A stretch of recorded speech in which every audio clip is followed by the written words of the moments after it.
if you were worried about your safety, seriously worried about your safety, and you had to hire a bodyguard, would you pick the one who tries to reason with attackers, maybe pays them off, or the one who creates an intimidating presence and proactively removes threats before they start? Which do you want? I want the second one that proactively removes threats before I even know about them. Okay, so why then do you think Democrats are so upset when people like Hegseth and Trump meet with top military officials and encourage them to take on that same kind of posture? That's pretty much what he told them.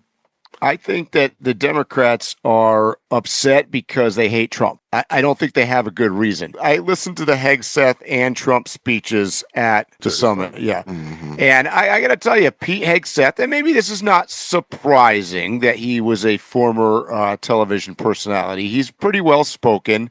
And I thought his points, to me, it was a conversation of common sense, meaning that I don't want to see fat people out there. I don't want to see people looking sloppy. We have to have a proactive mindset. I mean, he said all these things that to me were common sense.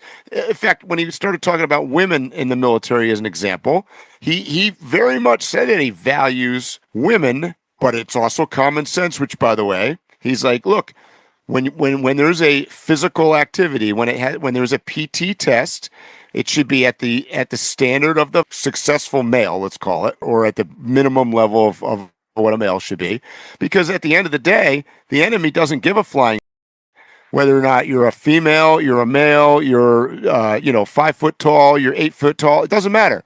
It makes any difference. So we have to accomplish a goal. So I thought everything that he said made sense.